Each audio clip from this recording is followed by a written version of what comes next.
Rubidium is a soft, silvery white metal in the alkali metal group, with the symbol Rb and atomic number 37. It was discovered in 1861 by German scientists Robert Bunsen and Gustav Kirchhoff through flame spectroscopy.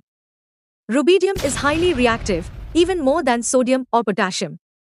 It ignites spontaneously in air and reacts violently with water, producing rubidium hydroxide and hydrogen gas, sometimes even exploding. Due to this reactivity, rubidium must be stored under oil or in sealed glass to prevent contact with air or moisture. Rubidium may not be a household name, but it's a silent hero in modern technology, especially in one system we all rely on, GPS.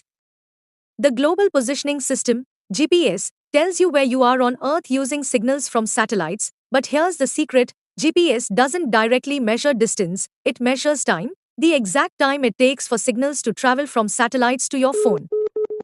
Even a microsecond error can mean hundreds of meters off. That's why GPS satellites need atomic clocks, extremely accurate timekeepers, and one of the most widely used atomic clocks is the rubidium clock.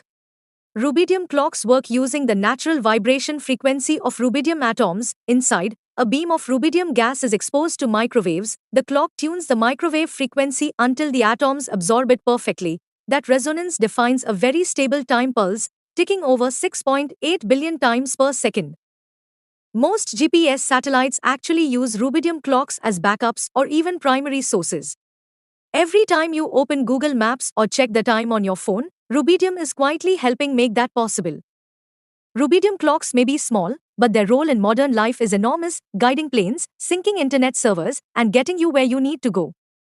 Though not essential for life, rubidium can be absorbed by the human body in place of potassium, though in very small amounts.